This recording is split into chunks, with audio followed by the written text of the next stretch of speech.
اعوذ باللہ من الشیطان الرجیم بسم اللہ الرحمن الرحیم ان اللہ عنده علم الساعة وينزل الغيث ويعلم ما في الأرحام وما تدري نفس ماذا تكسب غدا وما تدري نفس بأي أرض تموت ان اللہ علیم خبیر۔ بے شک قیامت کا علم اللہ ہی کو ہے، اور وہی بارش برساتا ہے، اور وہی حاملہ کے رحم میں پرورش پانے والوں کی کیفیت حیات اور ان کی نر و مادہ ہونے کو جانتا ہے، اور کوئی شخص نہیں جانتا کل وہ کیا کرنے والا ہے، اور کوئی نہیں جانتا کہ کس سرزمین میں اسے موت آئے گی۔ بے شک اللہ تعالیٰ ہی ان تمام امور کو جانتے ہیں اور ہر چیز سے پوری طرح باخبر ہیں۔ یہ سورہ لقمان کی 34ویں آیت ہے اور یہ سب سے آخری آیت بھی ہے۔ اس میں عقیدے کی بات ہو رہی ہے، بہت ہی اہم بات ہے، اس کو توجہ سے سنیے کہ اس میں 5 چیزوں کا اللہ تعالیٰ ذکر فرما رہے ہیں۔ یہ 5 چیزیں کا جو علم ہے وہ اللہ تعالیٰ ہی کے ساتھ مخصوص ہے، کسی اور کو اس کا علم نہیں دیا گیا ہے، کوئی مخلوق کو یہ علم نہیں دیا گیا۔ لوگ سمجھتے ہیں کہ بہت سے لوگوں کو بہت سا علم دیا گیا ہے تو سارا علم شاید دے دیا گیا ہے، نہیں، یہ 5 چیزوں کا خصوصی طور پر اللہ تعالیٰ تذکرہ فرما رہے ہیں اس آیت میں۔ یہ 5 چیزوں کا علم کوئی مخلوق کو نہیں دیا گیا، چاہے وہ کوئی فرشتہ ہو، چاہے نبی مرسل ہو، چاہے کوئی ہو، چاہے سید الانبیاء ہو، کسی کو بھی یہ علم نہیں دیا گیا۔ اور حدیث میں بھی جو صحیح بخاری کی حدیث ہے، سورہ لقمان کی تفسیر میں یہ حدیث آئی ہے، اس میں بھی اسے مفاتیح الغیب کہا گیا ہے، غیب کی کنجیاں، اور بتایا گیا ہے کہ کوئی نہیں جانتا ان 5 چیزوں کے بارے میں سوائے اللہ کی ذات کے، اللہ ہی کے لیے مخصوص ہے یہ علم۔ تو یہ کیا ہے؟ اس کے تعلق سے سب سے پہلا جو بات پہلی جو ہے ان اللہ عنده علم الساعہ کہا، یعنی قیامت کا علم اللہ ہی کو ہے، اللہ کے سوا کسی کو نہیں ہے۔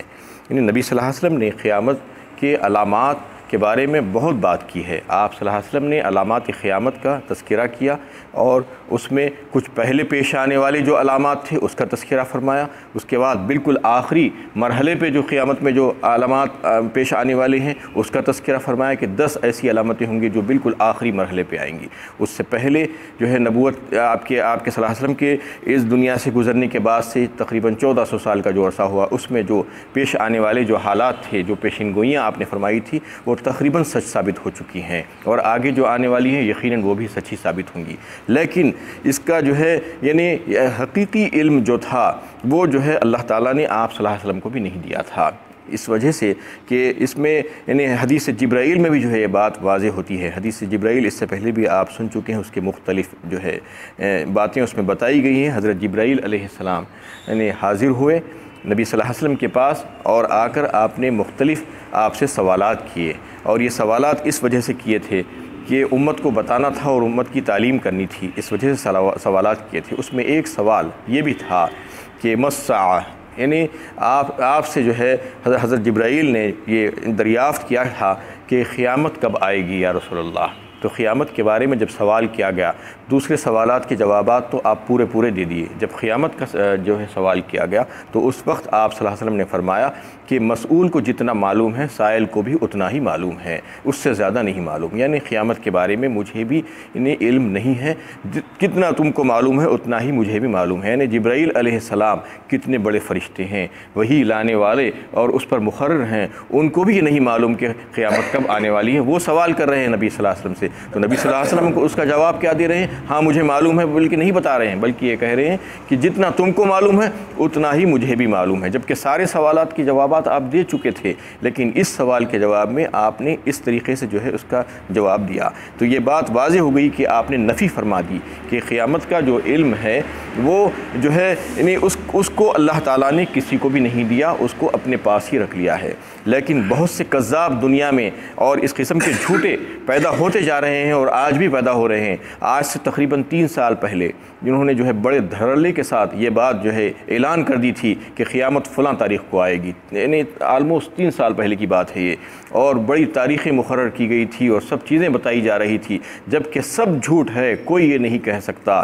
اس لیے کہ سید الانبیاء نے یہ بات کہہ دی کہ مجھے بھی نہیں معلوم۔ اللہ تعالیٰ نے یہ بات اپنے پاس رکھ لی ہے تو پھر سید الانبیاء نہیں بتا رہے ہیں تو پھر یہ دوسرے ہما شما کس درجے میں آتے ہیں؟ کوئی اگر اس قسم کی بات کر رہا ہے تو وہ جھوٹا ہے، آپ یہ بات جو ہے سمجھ لینا چاہیے آج ہی، کیونکہ قیامت کے بارے میں اللہ تعالیٰ نے کسی کو کچھ بھی نہیں بتایا۔ اور ایک بات، جو انسان یہ تمام چیزیں اس سے جو ہے وابستہ ہیں، اس کی دلچسپیاں ہیں، اور اس کو بھی جو ہے یہ تمام چیزوں کے بارے میں اللہ تعالیٰ نے نہیں بتایا۔ جیسا کہ سب سے پہلی چیز تو قیامت ہے، کائنات کی موت ہے، اس کے بعد دوسرا جگہ جو آیا ہے دوسری چیز کا وَيُنَزِّلُ الْغَيْثَ، غیث کہتے ہیں بارش کو، یعنی بارش کے بارے میں بھی جو ہے کسی کو اللہ تعالیٰ نے علم نہیں دیا۔ بارش کے بارے میں دیکھیے آپ کہ لوگوں کی خوشحالیاں اور بدحالیاں بارش ہی پر جو ہے موقوف ہے۔ یعنی آپ اجتماعی طور پر دیکھیے، انفرادی طور پر نہیں۔ انفرادی طور پر ہو سکتا ہے کہ کوئی یہ کہے کہ بارش نہ ہو تو مجھے کیا فرق پڑتا ہے، لیکن اجتماعی طور پر کسی خطے میں، کسی حصے میں، کسی ملک میں اگر بارش رک جائے تو اس کا کیا حشر ہوگا آپ اندازہ لگائیے کہ ساری پیداوار زمین کی ختم ہو جائے گی اور پروڈکشن پورا ختم ہو جائے گا۔ اس کی وجہ سے جو ہے سارے ڈیولپمنٹ جو کیے گئے تھے وہ سب کے سب دھرے کے دھرے رہ جائیں گے۔ اس لیے جو ہے خوشحالی اور بدحالی اسی پر موقوف ہے کہ بارش کیسی ہوتی ہے۔ تو اللہ تعالیٰ نے اس کے نظام کو بالکلیہ طور پر اپنے ہاتھ میں رکھا ہے، یعنی کسی کو یہ پتہ نہیں ہے کہ بارش کب ہونے والی ہے اور کتنی ہونے والی ہے اور کہاں پر ہونے والی ہے، کتنی مقدار میں ہونے والی ہے، کہیں پر کم ہونے والی ہے یا کہیں پر بہت زیادہ ہونے والی ہے، کسی کو نہیں معلوم ہوتا۔ یہ جو اندازے بتائے جاتے ہیں یہ صرف جو ہے آثار ہے، تخمینے ہیں اور اندازے ہیں، کیلکولیشنز ہے۔ جیسا کہ محکمہ موسمیات والے ویدر ڈپارٹمنٹ کے جو لوگ انہیں اندازے جو لگا کر بتاتے ہیں وہ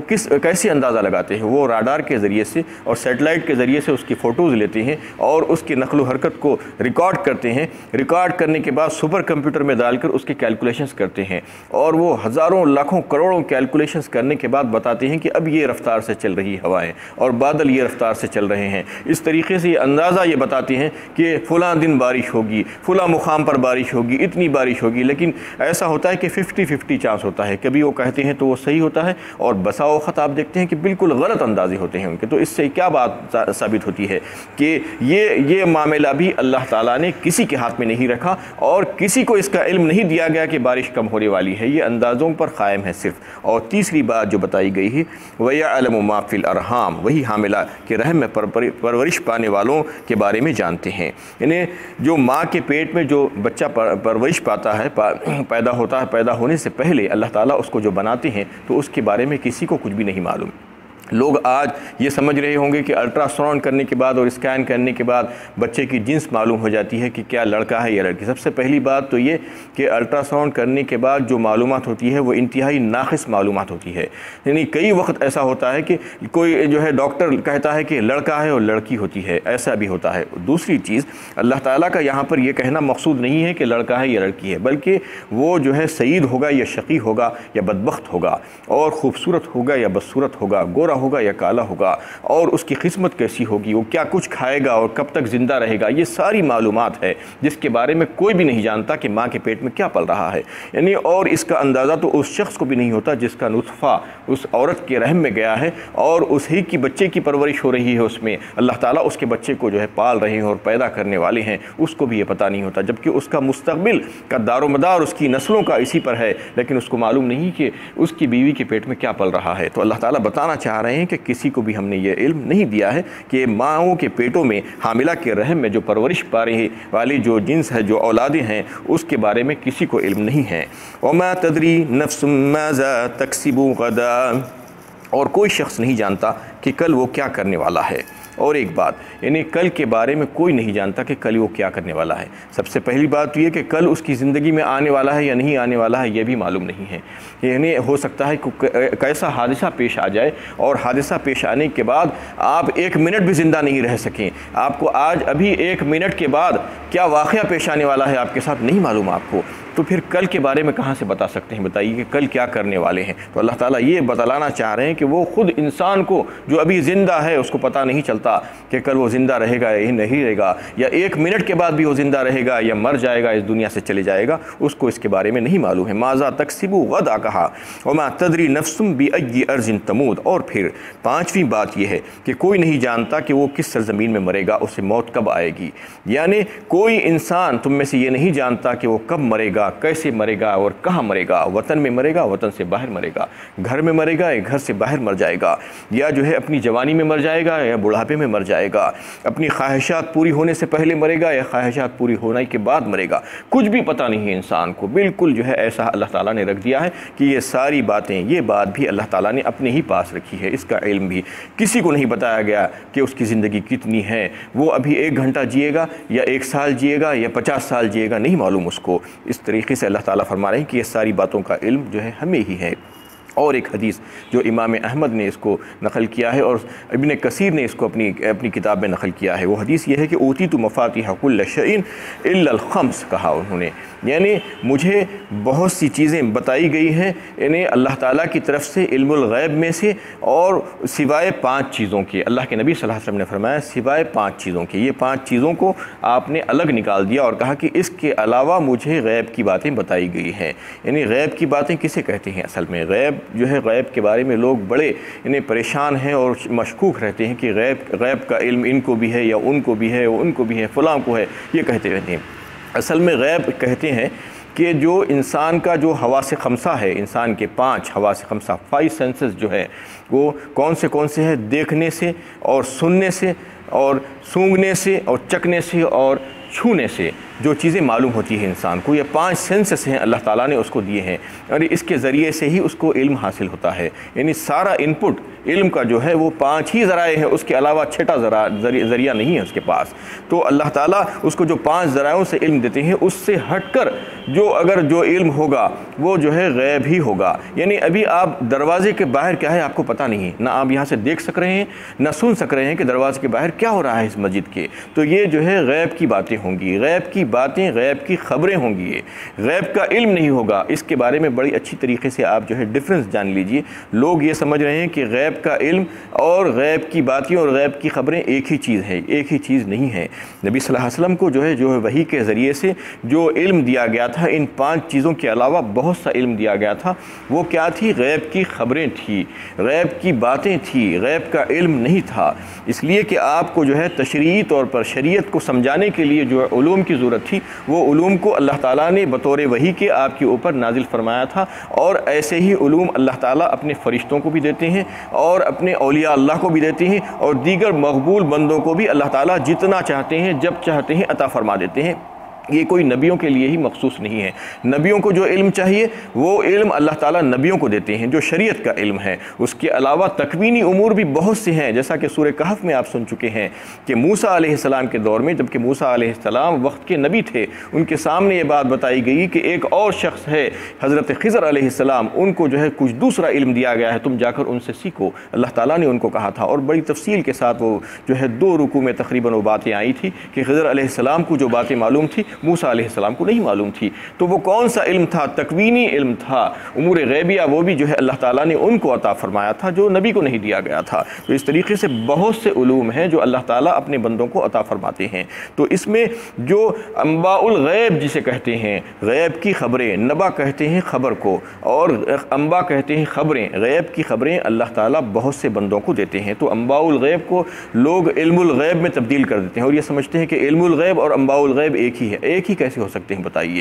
علم الغیب تو وہ ہے جو ذاتی علم ہو غیب کا، جو ذاتی علم صرف اور صرف اللہ ہی کا ہے، دوسرے سب کو عطائی علم ہے۔ اللہ تعالیٰ جتنا عطا فرماتے ہیں اتنا ہی علم ہوتا ہے، اور جو ہے کلی علم، جو پورے کا پورا علم اللہ تعالیٰ ہی کے پاس ہے۔ دوسروں کو جو عطا کیا جاتا ہے وہ جزوی علم ہوتا ہے، اور اللہ تعالیٰ کے پاس کامل علم ہوتا ہے، دوسروں کو جو ہے ناقص علم دیا جاتا ہے۔ یعنی جتنے بھی لوگ ہیں، چاہے وہ انبیاء کرام ہو، چاہے فرشتے ہوں، چاہے اولیاء اللہ ہو، ان کو جو علم دیا جاتا ہے وہ عطائی علم ہوتا ہے، ان کا ذاتی علم نہیں ہوتا ہے، اور جزئی علم ہوتا ہے، پورا علم ان کو نہیں دیا جاتا ہے، پارشلی دیا جاتا ہے، جتنا ضرورت ہوتی ہے اتنا ہی دیا جاتا ہے، اور ناقص ہوتا ہے، پورا کامل نہیں ہوتا۔ اللہ تعالیٰ ہی کے پاس علم ہے اور علم الغیب ہے، اور اللہ تعالیٰ ہی جو ہے ساری چیزوں کے جاننے والے ہیں، اور علم الغیب سوائے اللہ کے کسی اور کے پاس نہیں ہے۔ تو یہ ساری باتیں جو بتائی جا رہی ہیں اس میں اس وجہ سے بتائی جا رہی ہیں کہ یہ انباء الغیب کی خبریں ہیں۔ انباء الغیب کی خبریں اللہ تعالیٰ اپنے نبیوں کو دیتے ہیں،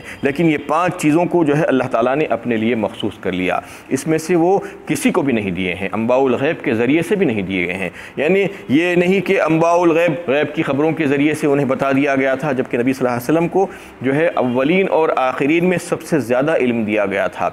یعنی اگر کسی کو دنیا میں یعنی اللہ تعالیٰ نے غیب کی باتیں بتائی تھی، وہ تو ہے وہ اس کو بتائی تھی، خاتم الانبیاء کو بتائی تھی، اس سے زیادہ کسی اور کو نہیں بتائی تھی۔ لیکن اس کے باوجود آپ صلی اللہ علیہ وسلم کی حدیث اس بات کو واضح کرتی ہے، حدیث جبرائیل اس بات کو واضح کرتی ہے کہ یہ علم میرے پاس نہیں ہے۔ یہ 5 چیزوں کے علم کے بارے میں آپ نے نفی فرما دی اور کہہ دیا کہ یہ اللہ تعالیٰ کے ساتھ مخصوص ہے اور یہ مفاتیح الغیب ہے۔ تو اس کے بارے میں بالکل یعنی صحیح عقیدہ رکھ لینا چاہیے کہ یہ ساری باتیں جو ہے، یہ 5 باتیں تو اللہ تعالیٰ ہی جانتے ہیں، اس کے علاوہ بھی جو باتیں اللہ تعالیٰ غیب کے ذریعے سے غیب کی خبریں جو ہے جو لوگوں کو بتاتے ہیں، اپنے نیک بندوں کو اور انبیاء کرام کو اور فرشتوں کو، تو وہ اللہ تعالیٰ خبروں کے ذریعے سے بتاتے ہیں۔ یہ علم الغیب نہیں ہوتا ہے۔ علم الغیب اور اس میں دونوں میں ڈفرنس ہے، یہ سمجھنے کی کوشش کیجئے۔ یہ نہیں سمجھ کر لوگ ایک دوسرے میں گڈ مڈ کرتے ہیں اور جو ہے فلاں کو اور فلاں کو بھی علم الغیب کہہ کر وہ عقیدے میں بگاڑ لاتے ہیں۔ عقیدے میں جب بگاڑ آئے گا تو پھر اس کے بعد یعنی عمل خراب ہو جائے گا، جو بھی عمل ہوگا وہ عمل ضائع ہو جائے گا۔ عقیدہ سب سے پہلے درست ہونا ضروری ہے۔ جہاں جہاں پر عقیدے کی بات آتی ہے، اس لیے میں آپ کو یہ واضح کرنے کی کوشش کرتا ہوں کہ دیکھو یہ عقیدہ پہلے درست کر لو، کیونکہ جو عقیدہ اللہ تعالیٰ کے ساتھ رکھنا چاہیے، جو اوصاف جو صفتیں اللہ تعالیٰ کے لیے مخصوص ہیں، وہ صفتیں کسی اور اللہ تعالیٰ کی مخلوق میں نہیں دیکھنا چاہیے ہمیں، کیونکہ اللہ تعالیٰ نے جب ان کو نہیں دی ہے وہ صفتیں، تو پھر ہم ان کو جو ہے وہ صفتوں سے ان کے ساتھ لگا کر ان کو منسوب کر کے دیکھنے کا جو ہے ہم کو کوئی حق نہیں پہنچتا۔ اس لیے اللہ تعالیٰ نے اس میں واضح فرما دیا کہ یہ ساری باتیں، یہ 5 باتیں تو مخصوص اللہ تعالیٰ ہی کے لیے ہیں۔ اس کے علاوہ بھی جو علوم ہم بانٹتے ہیں لوگوں کو، وہ جو ہے غیب کی خبریں ہوتی ہیں، غیب کی باتیں ہوتی ہیں، وہ ہم جب چاہیں جسے چاہیں دیتے ہیں، اس میں کسی کے لیے کوئی مخصوص بات نہیں ہے۔ انبیاء کو کچھ ضرورت ہوتی ہے وہ انبیاء کو دیتے ہیں، اور اولیاء کو جو چیزوں کی ضرورت ہوتی ہے اولیاء کو دیتے ہیں، اور دیگر بندوں کو بھی جو ہے بہت سی باتیں اللہ تعالیٰ ہی جو ہے اپنے علم کے ذریعے سے عطا فرماتے ہیں۔ تو اللہ تعالیٰ ہی جاننے والے ہیں اور باخبر ہیں۔ بے شک اللہ تعالیٰ ہی ان تمام امور کو جانتے ہیں اور ہر چیز سے پوری طرح باخبر ہے۔ یہ تمام باتیں بتانے کا مطلب یہ ہے کہ اپنی اولاد کو بھی شرک سمجھائیں اور بہترین اور سچا عقیدہ ان کو سمجھا دیں کہ اللہ تعالیٰ الہ واحد ہے، اور انہیں کی تعلیم دے دیں اور انجام آخرت اور پرسش اعمال کے نتائج سے ان کو ڈرا ڈالیں۔ وآخر دعوانا الحمد للہ رب العالمین۔